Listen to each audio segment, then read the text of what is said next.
Bonjour à tous et bienvenue sur HD24 TV dans l'émission Championnement Vôtre. Et aujourd'hui, je reçois une jeune femme. Elle est championne de France en nage aquatique, poétesse. Elle est dans le domaine du spectacle, mais en fait, vous allez la découvrir juste après cette petite vidéo qui la concerne bien sûr. Belle Lucrèce aux cheveux noirs, aux reflets blonds, œil perdu, mélancolique, lait de coco, longue crinière caressant son dos nu, caramélisé. Elle danse sous les cocotiers, légèrement vêtue, gracieuse d'un pas flânant, la musique meringuée des quintes et des tierces des Antilles latines. Petite fleur, comme je voudrais te garder pour moi toute seule, ne regarde pas ces hommes, ils ne connaissent pas ta beauté. Ils te dévoreront du regard, ils te captureront. Cette plage t'aura oublié. Mais moi, doux pétale de rose, je te protégerai de ces ingrats. Fille du soleil, luisante comme le miel, dame de la nuit, étoilée, sirène d'un soir disparu. Mémoire, oubliée, des flots de mes ancêtres. Belle, princesse de Saba aux pierres précieuses de Turquie, yeux sensibles, démarche royale, négresse blonde, élégance, dignité, fierté, tableau métissé, richesse du monde, en toi coule le secret de la Caraïbe.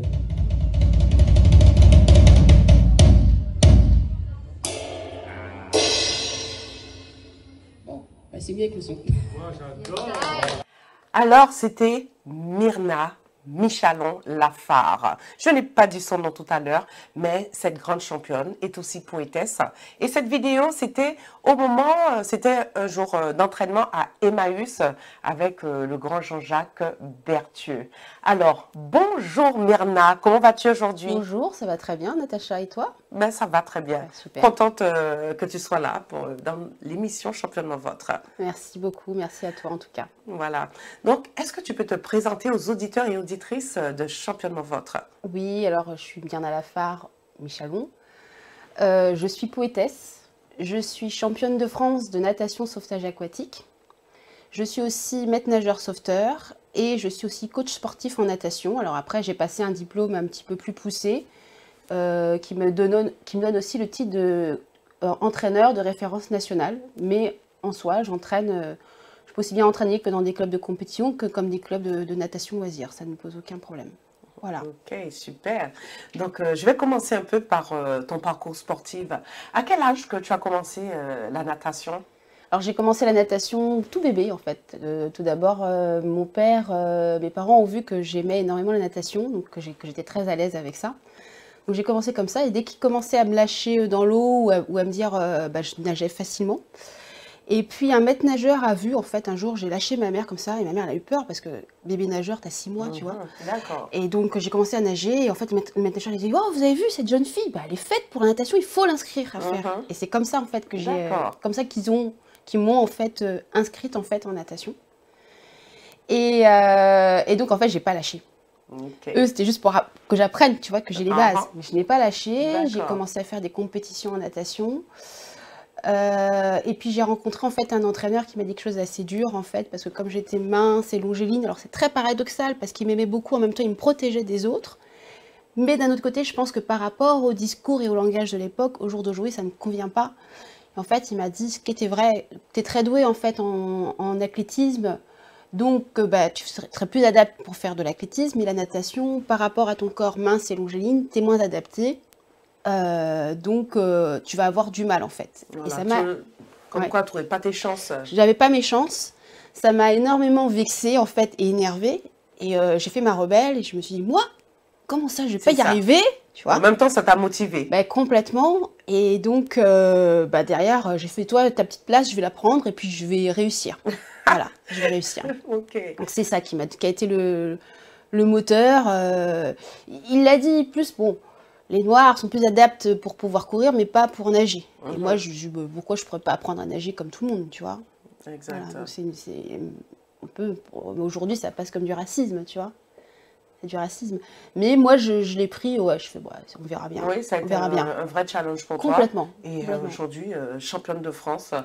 Et tu as pu rencontrer cet entraîneur depuis? Non, parce qu'en fait, il est décédé. Hein, maintenant, Ah, il est mort. Paix à son âme. Paix à son âme, mais ça a été le vecteur. Alors oui, championne de France, mais ça, moi, j'ai eu un parcours complètement atypique. On m'a mis pas mal de bâtons dans les roues, ça a été assez difficile dans ce sens-là.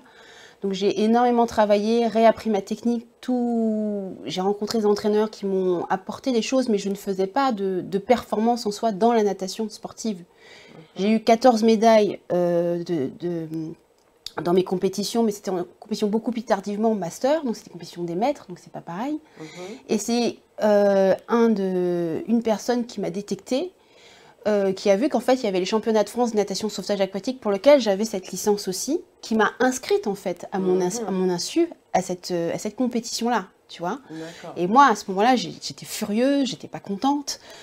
Et donc, je lui ai dit, bah ouais, mais t'es bien gentil, mais tu m'inscris à mon insu. Des gens s'entraînent pour ça, t'es bien gentil, mais voilà, quoi, c'est pas mon domaine.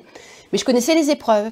Et en fait, j'ai participé aux épreuves et je suis devenue, j'ai fini première et à ma plus grand étonnement, championne de France de natation sauvetage aquatique. Voilà, donc ça s'est fait comme ça, en fait, mon parcours. D'accord. Et quel est ton plus beau souvenir dans ce domaine? Mon plus beau souvenir dans ce domaine, ça a été mon temps, en fait, que j'avais fait pour mon diplôme pour devenir maître nageur sauveteur. C'est très étrange, parce que j'ai tellement travaillé énormément et j'atteignais un temps bien particulier. Et là, à cette époque-là, c'était les championnats de France, je me souviendrai, de natation des maîtres. J'ai fini première de ma série. Et j'ai vu mon temps comme ça affiché, j'ai levé les bras, j'ai dit ouais. J'étais heureuse, tu vois. J'ai commencé à exprimer, j'ai dit ça y est, je l'ai, j'ai mon diplôme, je passe. Et c'était quelque chose de grandiose pour moi. J'avais énormément travaillé, tout le monde m'avait soutenue, les gens savaient que je préparais ça. Donc pour moi, ça c'est vraiment mon plus beau souvenir parce que j'étais une fille où j'exprimais pas énormément ma joie, je la cachais beaucoup. Ça c'est un de mes plus beaux souvenirs. Et évidemment le titre de championne de France natation sauvetage aquatique parce que c'était quelque chose pour lequel voilà, c'était assez inattendu et on m'a dit mais c'est bien le temps que tu as fait et j'étais pas consciente de ça. Donc ça c'est mes deux plus beaux souvenirs. Voilà. Et donc quels sont les plus grands défis alors que tu as dû surmonter durant ma carrière sportive? Oui. Alors le plus grand défi, quand vous êtes mince et longiligne et que les gens vous voient au bord de la piscine et trouvent qu'en fait vous êtes plus adapté pour la course, ça a été un gros défi. Parce que l'entraîneur que j'avais, pour lui, en fait, il arrivait au bout, donc il ne pouvait pas m'amener plus loin plus tard. Il avait dépassé ses limites. Exactement. Et de l'autre côté, il y avait des gens qui disaient que j'étais anorexique, alors chose que je n'étais pas. Que voilà, on m'a fait comprendre aussi que j'avais pas ma place en fait dans la natation. Donc ça a été vraiment un défi énorme à porter sur les épaules et même pareil après pour mes études aussi. J'ai eu aussi beaucoup de, ça n'a pas été simple. Ça n'a pas été simple. Non, ça a été vraiment le parcours du combattant. Mais c'est de rencontre en rencontre avec les coachs qui m'ont vu, qui m'ont entraîné, que j'ai réussi. Mais il y avait des moments où j'avais mal, j'avais des douleurs, je pleurais dans mes lunettes. Il y avait des moments où c'était très dur, quoi. Ça a été quelque chose. Et puis, moi, au début, c'était pas simple, en fait. J'avais des amis, mais pas la même effervescence. Donc, plus tard, j'ai eu mes 2 meilleures amies qui m'ont vachement aidée et qui étaient présentes à chacune de mes compétitions et qui me disaient mon surnom « Allez Mimi !» et donc en fait ça m'aidait et au fur et à mesure je progressais. Mais dans quelque chose qui était vous avez un corps athlétique et en même temps un corps de mannequin. Donc, tu rentres pas dans la norme, tu vois. Donc, voilà. Et pourtant, tu es dedans. Ouais. Et ça a été ça. Et puis, mon dernier entraîneur que j'ai vu, et puis celui qui m'a formé aussi, les deux, eux ont été super parce que ils ont compris ma personnalité et ils m'ont fait comprendre qu'ils avaient aussi la possibilité de pouvoir me faire progresser par rapport au temps que je voulais améliorer, que c'était pas impossible. Et que de toute façon, c'est pas parce que tu es noire, mince et longiligne que bah, nous on te prend pas, on regarde pas ça. Tu as ta place aussi parmi les autres. Et ça, là, ça a été génial. Ça a été assez beau. Et aujourd'hui, tu as confiance en toi? Oui, aujourd'hui, j'ai confiance en moi. Alors, est-ce que c'est grâce au sport? C'est comment tu as pu développer ta confiance en soi avec toutes ces critiques, tous ces critères, tout ce que tu as pu vivre Alors, comment j'ai pu développer ma confiance en moi au jour d'aujourd'hui? À travers le sport. À travers le sport, à travers la natation. Hein. Je pense que c'est par rapport au parcours que j'ai eu, que j'ai vécu, si tu veux. C'est que je me suis dit, ça a renforcé la persévérance. Ça a donné la rage de réussir. C'est ça, en fait, c'est la persévérance que j'ai eue. Ouais. Le fait, en fait, de se dire, on te dit que tu as un temps, que c'est impossible de l'atteindre, et finalement, par les rencontres que tu fais, par les entraînements que tu fais, c'est ça qui fait que ce temps-là, tu l'as atteint. Ensuite, deuxième chose, c'est aussi le fait d'être au travail, parce que les collègues font de toi aussi ce que tu es, ils voient aussi que y a un manque de confiance, et quelque part, ils te disent non, mais ce que tu as fait, ça, c'est bien. Et c'est comme ça aussi que tu développes, en fait, ta confiance en toi. Et puis après, le plus beau cadeau, c'est les enfants que tu entraînes. Parce que ces gamins-là, en fait, c'est même des fois très, très émouvant. Le petit qui a peur de l'eau et qui te dit, mais grâce à vous, dernièrement, j'ai un petit qui m'a dit ça, il s'appelle Sekou, il m'a dit, mais Myrna, merci. Pourquoi? Parce que grâce à toi, j'ai plus la phobie de sauter dans l'eau. Je saute et je peux nager, tu vois. Ça, c'est un beau cadeau. De pouvoir les transmettre. De pouvoir le transmettre. Et puis, les autres gamins que j'ai eu aussi, tu vois. Il y a des gamins, ils sont partis de pas grand-chose et puis ils ont eu leurs épreuves. Puis ils viennent te voir et te disent, ouais, on a réussi. Donc ça, ouais, ta confiance, elle se crée comme ça. C'est comme ça que ma confiance, elle s'est créée. Ils se sentent bien accompagnés. Exactement. Tout ce que tu n'as pas eu, toutes les difficultés, tu l'as transcendé et aujourd'hui, voilà. tu transmets. C'est magnifique, Myrna. Merci. Oui.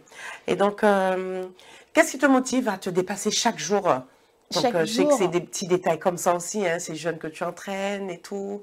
Chaque jour, au niveau du quotidien, qu'est-ce qui me motive? La première motive, c'est que je me dis, voilà, t'as eu des épreuves à part, mais quand je me lève, je sais que je suis heureuse en fait de faire ce métier-là, tu vois. Et puis on a des projets aussi que l'on fait en fait en structure, soit des projets d'animation pour accueillir les enfants. Donc ça, c'est une forme de motivation qui se développe. Et puis après, je dis pas que tu es dans une forme de routine parce que ça serait pas exact, mais à chaque fois, tous les ans, à chaque fois, je me demande qu'est-ce que je veux pouvoir apporter de manière différente en termes de pédagogie au niveau de l'entraînement, au niveau de l'enseignement, tu vois. Et je me dis, souvent, je discute avec des jeunes qui ont leur diplôme et je me dis, je vais pouvoir m'améliorer sur certaines choses et peut-être même apporter des choses nouvelles. Alors qu'en soi, j'ai toute la technique, si tu veux, en termes d'enseignement. Mais j'ai toujours cette faculté en me disant, mais rien n'est complètement vraiment achevé. Tu peux apporter quelque chose en plus et aider d'autres personnes. Et ça, c'est vraiment très motivant. Et en même temps, tu apprends. Et en même temps, j'apprends. Ça t'enrichit aussi. Mais en même temps, j'apprends parce que des fois, tu restes dans un cours, mais il y a un mot, mais il ne rentre pas dedans. Et tu te dis, mince, comment je peux développer quelque chose pour lui permettre de réussir. Bravo. Voilà. Ok. Et donc, dans le domaine sportif, ma dernière question, quels sont tes projets futurs justement par rapport à ça? Est-ce qu'il y a des choses futures que tu peux annoncer ou... Ah non. C'est plutôt au niveau personnel, dans le cadre de ton organisation? C'est vraiment plus quelque chose, moi c'est plus de l'entretien. Moi je continue toujours à faire du sport dans ce sens-là. À m'entraîner moi et aussi avoir un entraîneur, parce qu'on ne peut pas être les deux. Moi j'arrive pas à être les deux. Et puis, non, ce que j'aurais aimé énormément développer, c'est plus avec les enfants. Donc, parce que moi, je travaille dans le 93, en Seine-Saint-Denis. Et il y a des enfants, des fois, ils ont des difficultés. Ils ne sont pas forcément dans des situations particulières qui sont bien. Ce pas des enfants où les parents ont beaucoup d'argent. Mais c'est tellement beau de pouvoir en fait travailler en fait avec eux et de voir qu'en fait on peut les amener beaucoup plus loin et que pour eux le sport c'est une source d'enrichissement et qu'ils ont des capacités pour. Donc moi ça serait vraiment de toujours pour l'instant rester dans le 93 parce que j'aime énormément ce département et continuer en fait à travailler avec ces enfants-là. Ouais. Voilà, Oui, encore plus, beaucoup plus c'est poussé. un quartier sensible, donc... Oui, beaucoup plus poussé. Ouais, super. Bon, j'ai écrit un poème qui s'appelle Fin d'harcèlement, c'était en 2000. Et 24 ans plus tard, le harcèlement existe toujours et voire même c'est intensifié, voire pire. Ouais. Avec le portable et les réseaux sociaux, nous on n'avait pas ça en fait à cette époque. Donc voilà, ça c'est une chose. Et si tu veux, quand j'étais au collège, j'ai connu aussi le harcèlement. Simplement, c'était différent, c'était pas aussi protégé que maintenant. Enfin, maintenant, tu vois, il y a beaucoup plus de choses. Tu peux faire des signalements. Nous, il n'y avait pas ça. Ouais. Et moi, j'ai un épisode avec une jeune fille qui, si tu veux, ne m'aimait pas et déjà disait pas mal de choses régulièrement, intervenait, tombait beaucoup sur moi. Et il y a eu un jour où elle a complètement pété les plombs. Elle a pris la grande règle jaune du professeur, elle a commencé à me courser dans toute la classe et à vouloir me taper, tu sais, à mettre des coups comme ça et à me traiter dans toute la classe de sorcière et tout ça, en me disant des termes très durs. Et la prof n'a jamais rien fait. Elle a fermé les yeux, elle n'est pas intervenue. Non. Ma mère a eu le même cas de figure, elle aussi, il y a eu un jeune homme qui lui avait coursé et tout ça, donc tu vois... Lorsqu'elle était plus jeune. Plus jeune, exactement, maman a eu la même chose. Et cette fille, en sortant de la classe, me dit, de toute façon, qu'est-ce que tu veux faire plus tard? Et moi, je lui dis, je ferai un métier dans le sport et un métier dans l'art, dans le théâtre. Et elle la jeune fille en question. La jeune fille en question. Et en fait, elle m'a dit, en gros, elle m'a dit, non, mais de toute façon, le théâtre et la natation, tu réussiras jamais parce que ce n'est pas des métiers qui font vivre. Et moi, je n'ai pas répondu, mais dans ma tête, je me suis dit, c'est ce qu'on verra. C'est ce qu'on verra. Et il y a eu aussi d'autres épisodes un peu plus durs. Parce que quand tu es bon quelque part, bah ça va, mais quand tu as des difficultés ailleurs, il y a aussi l'enfant aussi qui peut aussi avoir des difficultés. Moi, j'ai aussi quelques difficultés dans certaines matières, et il y avait des enfants qui faisaient des réflexions très désagréables, tu vois, du genre, oui, non mais moi je suis meilleure que toi tu vas pas réussir, bah, des trucs comme ça qui sont très durs, et qui répétaient aussi. D'accord. Donc je me suis beaucoup défendue en m'affirmant dans certains trucs pour avoir des bonnes notes, donc des fois j'arrivais à avoir des 18, des trucs vraiment bien, pour justement... pas entendre ce genre de confrontation, mais les professeurs n'intervenaient jamais. Tu avais des élèves qui te disaient des trucs horribles dehors, et les profs ne disaient rien. Et même après cette passée à la classe supérieure, c'est quelque chose, ça t'a poursuivi Ouais, alors cet épisode, ça s'est passé en 3e, si tu veux, donc après je suis partie en seconde, je ne l'ai pas revu. Mais en 6e, ça a continué, 5e, ça s'est un peu calmé, 4e, ça a continué un petit peu, tu vois.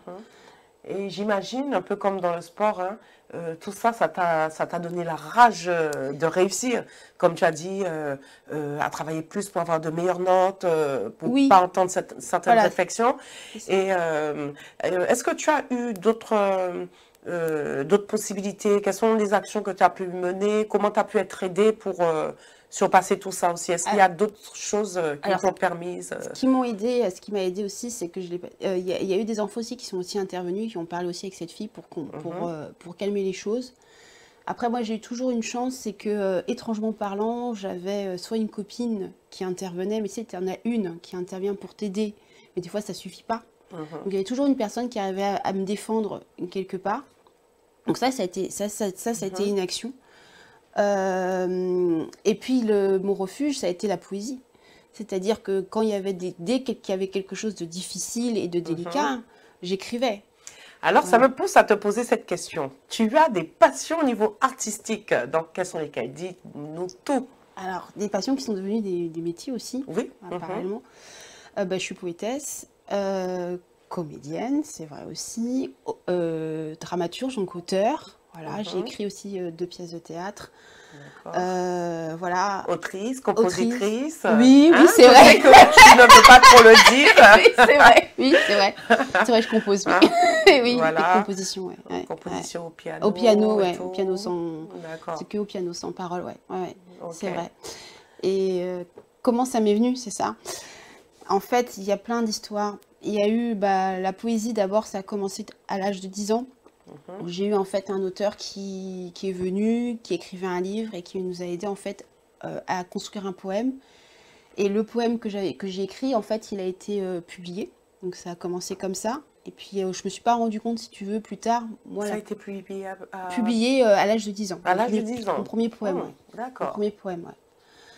Donc il y a eu ça. Le côté théâtre, très jeune, enfant, je m'amusais à faire des grimaces, à faire semblant de pleurer, à des choses comme ça. Et mes parents, un jour, ils viennent, puis je fais exprès de pleurer devant eux et tout. Et puis je faisais ça plusieurs fois. Ils disaient, oh, mais qu'est-ce qui t'arrive, ma petite chérie? Et puis pas très loin, il y a des gens qui ont vu ça, tu vois, enfin des amis disent, mais non, mais ça fait depuis plusieurs heures qu'elle s'amuse à faire semblant de pleurer. Donc je pense que quelque part, effectivement, je jouais déjà la comédie à travers le miroir, ce qui a amené plus tard des études au cours Jean-Laurent Cochet.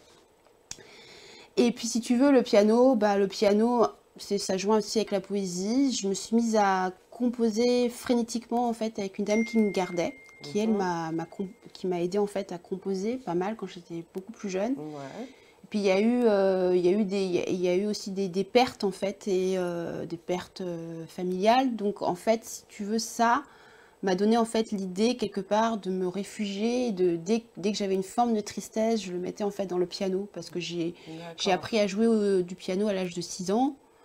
À l'âge de 5 ans, j'ai fait du violon, et puis après j'ai fait des études au conservatoire. Ok. Et quel a été ton premier contact avec la scène?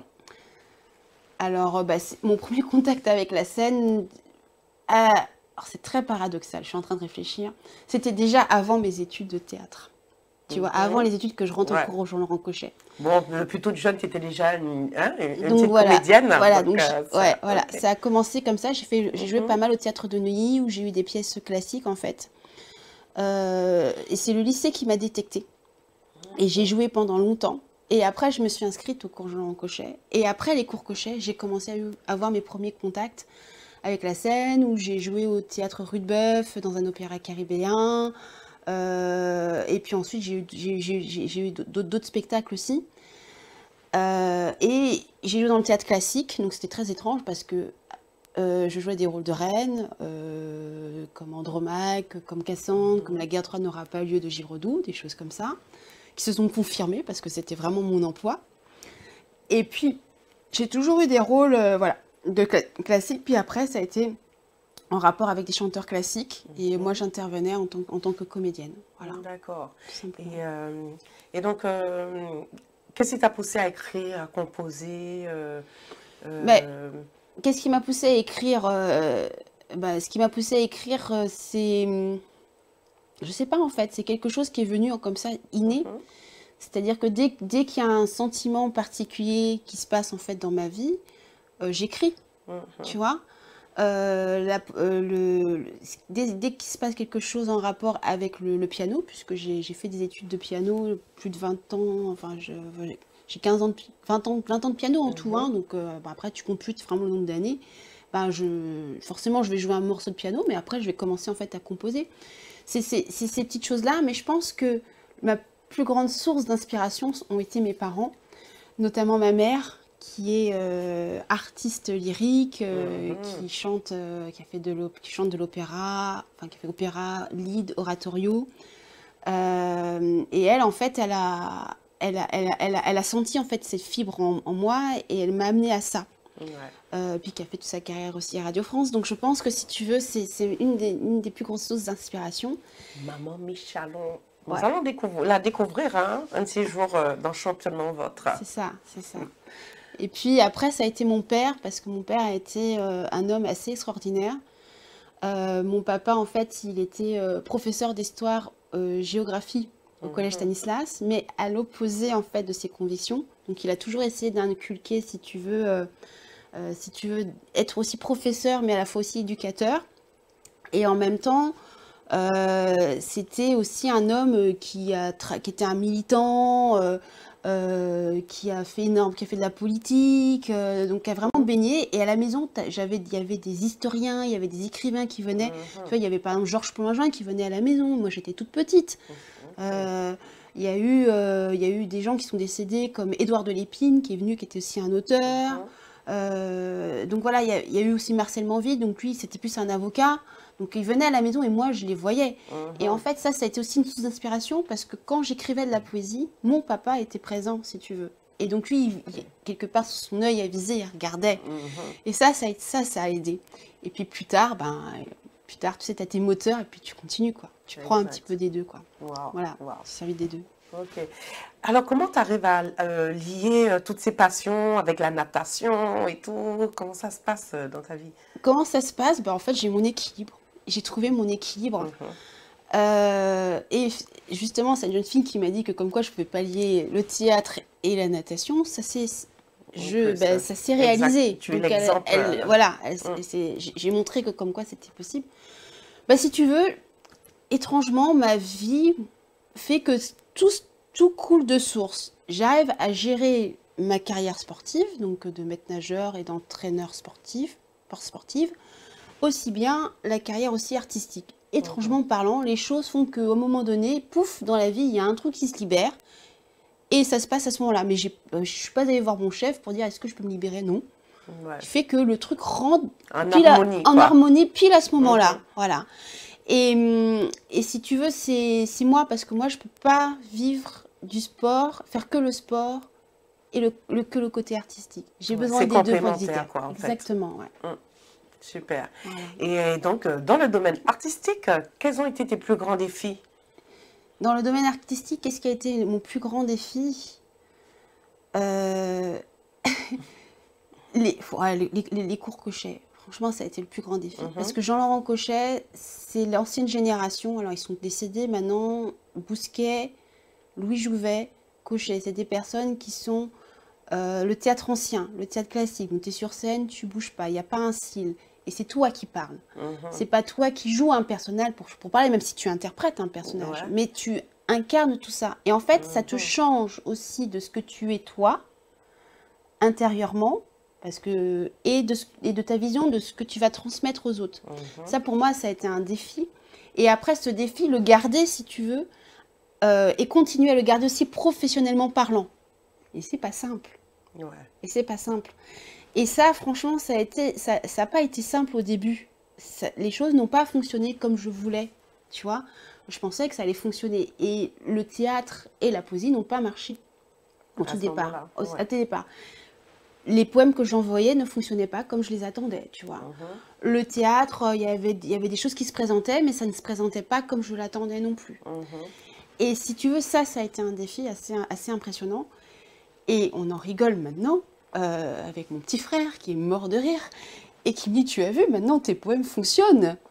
Mes anciens poèmes comme mes nouveaux poèmes fonctionnent. C'est-à-dire, ça a commencé d'abord au Festival international de la poésie qui a eu lieu en fait au Canada, et puis après ça s'est rapproché au niveau des côtes françaises et ça a marché. Et le théâtre poésie, c'est un très bon ami qui s'appelle Abad qui est venu, qui m'a récupéré en fait, et qui m'a dit: viens nager, viens jouer avec nous dans Abad et les 40 poètes, tu vois. Donc, c'est des choses comme ça qui ont fait que, comme Les Oubliés des Lumières aussi, où ça a été aussi un grand défi, qui était aussi un opéra caribéen pour lequel il a fallu que je joue dedans. Et mon autre défi, on va parler, ça a été ma pièce que j'ai montée, créée, parce que arrivé à un âge, je me suis dit: allez, on le fait, on le monte et on le crée. C'était une pièce classique mais tragique, et une autre qui était une comédie, donc Blessure et mon père. Et ça a été des défis durs, imposants, mais qui se sont faits.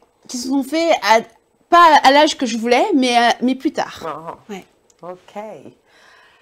Waouh. Et vraiment très beau parcours. Hein. Merci. Et je vais revenir, tu as parlé d'Abad Bomson, mais je vais revenir un petit peu plus tard. Bien sûr. Alors, Myrna, si tu avais un conseil à donner à des personnes, des jeunes qui souhaiteraient se lancer dans différents domaines en même temps, quel conseil leur donnerais-tu? Dans différents domaines, de croire en leurs rêves, déjà, premièrement. C'est pas parce qu'on vous dit que vous ne pouvez pas faire réussir que ce n'est pas impossible. Tout est possible. Et surtout de ne pas abandonner. C'est-à-dire, on accroche son char à une étoile. Mais attention, ne pas être tout seul. Donc s'entourer en fait de bonnes personnes, de vrais amis, et discuter aussi avec des adultes, parce qu'il y a des adultes qui peuvent aussi en fait les informer par rapport à ça. Et souvent on a quelque chose en tête, puis finalement il n'y a personne derrière. Mais c'est en parlant et en discutant que l'on peut réussir. Mais surtout garder bien sa ligne de mire en soi. Si on veut être professeur de maths, bah, c'est possible d'être professeur de maths, comme c'est possible d'être maître nageur sauveteur, comme c'est possible d'être ingénieur, ou aussi d'être comédien ou comédienne. On peut aussi pallier à plusieurs, mais c'est pas impossible. Et surtout encore au jour d'aujourd'hui, ce qui est bien, c'est qu'on se aperçoit qu'il y a de plus en plus de jeunes qui ont plusieurs métiers. Tu vois. Alors que nous, à notre époque, on n'avait pas plusieurs métiers. Il fallait pas le dire, il fallait le cacher un petit peu. Il fallait dire qu'on n'avait que ce métier. Et se dire, ben voilà, au jour d'aujourd'hui, c'est possible de le faire et ça marche pas, c'est pas grave. Il y a un mur, soit je contourne le mur, soit je casse le mur, mais je trouverai une solution pour aller ailleurs. Ça marche pas là, je vais de l'autre côté. Voilà. Et également, j'ai pas rebondi lorsque tu as parlé par rapport au harcèlement scolaire. Tu as un conseil à donner? Parce que c'est vrai que tu as cette ténacité, cette chose qui te motive à transformer justement toutes ces choses en force et que la transcender en force. Et donc, un petit conseil à ces jeunes, parce qu'aujourd'hui, effectivement, c'est très dur, c'est catastrophique. Oui, alors j'ai un conseil à donner à ces jeunes. Après, moi je pense que déjà, premièrement, c'est de ne pas rester seul, de ne pas s'isoler, d'en parler tout de suite. À tout le monde en fait, parce que souvent en fait on en parle à ses parents, ce qui est très bien, mais aussi en parler à ses parents, ne pas avoir honte, en parler aux enseignants, en parler à un maximum de personnes, et même à des enfants avec qui on s'entend bien, le discuter et le signaler tout de suite, ne pas le garder pour soi en fait. Ça, c'est la première chose. Et malheureusement, c'est ce qu'on fait en fait quand on est jeune, c'est qu'on garde beaucoup les choses pour soi et on n'ose pas le dire parce qu'on ne veut pas inquiéter X personnes. Et ça, c'est vachement important en fait. C'est surtout de communiquer. Et à ce moment-là, une fois que ça communique, les choses se mettent en place. Exact. Signalement et tout ce qui s'ensuit, quoi. Voilà, on ne garde rien pour soi, c'est important. Et donc, dernière petite chose, je fais très vite. Dernière petite chose aussi, nous on a ça. Tout le monde a ça, l'espèce de téléphone portable. C'est bien et à la fois vraiment pas bien. Et franchement, moi je vous dirais des fois, les réseaux sociaux, eh ben, vous les prenez pas, vous les regardez même pas. Si vous pouvez le faire, évitez d'être vraiment le moins possible dessus. Il y a des choses qui sont bien, des choses qui sont pas bien. Et les réseaux sociaux, c'est facile de mettre une vidéo, de transformer la vidéo, de transformer la photo. Et après, vous partez dans un truc à n'en plus finir. Et en plus, les gens ne le disent pas vraiment parce que derrière son téléphone, ok, et puis après en face, il n'y a plus personne. Donc non, surtout non. Évitez justement un maximum le téléphone portable. Vous pliez. Voilà. Merci pour ces précieux conseils. Et puis, nous avons un ami en commun. Oui. Abad Bonsong, le prince des poètes. Tu as nommé son nom tout à l'heure. Alors, comment s'est fait votre rencontre? Comment vous êtes venus à collaborer ensemble par la suite? Cette rencontre s'est faite d'abord par une amie qu'on avait en commun, en fait, qui s'appelle Rislaine Selika. Elle avait fait, en fait, une émission qui s'appelle Au son de Rislaine, si tu veux. Et cette émission qui était Au son de Rislaine, on a joué en fait, on s'est rencontrés là. Moi, je suis intervenue pour dire un poème et lui, il est intervenu pour faire le prince des poètes, dire des poèmes. Et en fait, on a sympathisé tous les deux et à partir de ce moment-là, on ne s'est plus du tout lâché. Voilà. Ça a commencé comme ça. Il a commencé une belle collaboration jusqu'à nous retrouver sur scène dans Abad et les 40 poètes. Exactement. Où nous avons eu... Exactement, voilà. Mais c'est une relation qui est vraiment à part avec Abad. C'est plus que de l'amitié. Voilà. C'est plus que de l'amitié. Il y a des amis comme ça, on a un lien, on peut pas expliquer le lien qu'il y a, mais c'est une amitié comme un frère. Voilà. Donc c'est vraiment quelque chose de très, très beau. Et bon, cette amie, moi, on se voit plus du tout. C'est fini. Mais cet événement-là a permis justement à ce moment-là, qui a fait que on s'est rencontrés. Et il y a eu une très belle connexion. Et on a continué en fait à se suivre. Et des années plus tard, bah voilà, il m'a proposé de travailler avec lui. Donc c'est quelque chose d'assez extraordinaire de ce côté-là. C'est magnifique. Ouais. Et donc, voilà. Donc, l'émission touche à sa fin. Et donc, quel conseil en général que tu as envie de transmettre, que ce soit par rapport à ton parcours, que ce soit à nos auditeurs et auditrices, voilà, tu as un dernier message que tu voudrais nous transmettre? Que je voudrais transmettre aux auditeurs et aux auditrices, bah surtout, n'abandonnez pas vos rêves. N'abandonnez pas vos rêves et dites-vous que c'est pas parce que vous êtes comme ça ou comme ça, mince, gros, non. C'est parce que vous avez la possibilité. Et même quand on est à part, c'est voire même mieux parce qu'on n'est pas comme tout le monde. Et ça veut dire qu'on va faire quelque chose d'extraordinaire. Donc, croyez en vous. Et voilà, vous avez cette possibilité d'aller vraiment très loin. Voilà. Merci à toi, Myrna. Merci. Alors, c'était Myrna Michalon-Lafare, une championne de natation en sauvetage aquatique, championne, poétesse dans le domaine du théâtre. En fait, voilà, elle est vraiment une femme formidable, une femme que j'ai rencontrée en théâtre. Et donc, je vous dis tous à vendredi prochain. Et je vais vous laisser sur cette belle vidéo encore de Myrna sur scène avec Abad. En fait, elle est toute seule sur scène, mais c'était sur la scène de Abad et les 40 poètes. Donc, à très bientôt et merci encore de votre écoute. Andromaque, je pense à vous. Ce petit fleuve pauvre et triste miroir où jadis resplendit l'immense majesté de vos douleurs de veuve. Ce Simoïs menteur, qui par vos pleurs grandit, a fécondé soudain ma mémoire fertile. Comme je traversais le nouveau carrousel, le vieux Paris n'est plus. La forme d'une ville change plus vite, hélas, que le cœur d'un mortel.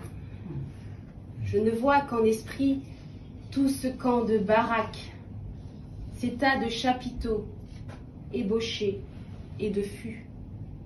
Les herbes, les gros blocs, verdis par l'eau des flaques, et brillant au carreau le bric-à-brac confus.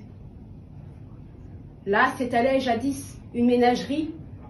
Là je vis un matin, à l'heure où sous les cieux froids éclairs le travail s'éveille, un cygne qui s'était évadé de sa cage et de ses pieds palmés, frottant sur le sol son blanc plumage.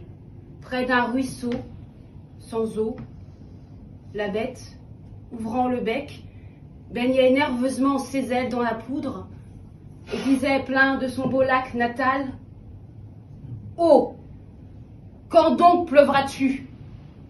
Quand tonneras-tu foudre ?» Je vois ce malheureux mythe, étrange et fatal.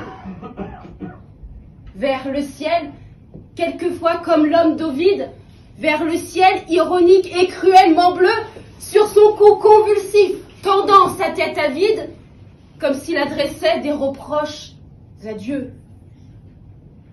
Paris change, mais rien dans ma mélancolie n'a bougé. Palais neuf, échafaudage, bloc, vieux faubourg, tout pour moi devient allégorie. Et mes chers souvenirs sont plus lourds que des rocs. Aussi, devant ce Louvre, une image m'opprime. Je pense à mon grand cygne, avec ses gestes fous, comme les exilés ridicules et sublimes et rongés d'un désir sans trêve. Et puis à vous, Andromaque, des bras d'un grand époux tombé, vil bétail, auprès de la main du superbe Pyrrhus, veuve d'Hector, hélas, et femme d'Hélénus. Je pense à la négresse amaigrie et phtisique, piétinant dans la boue et cherchant l'œil hagard les cocotiers absents de la superbe Afrique. Derrière la muraille immense du brouillard. À quiconque a perdu ce qui ne se retrouve jamais, jamais. Aux maigres orphelins séchant comme des fleurs.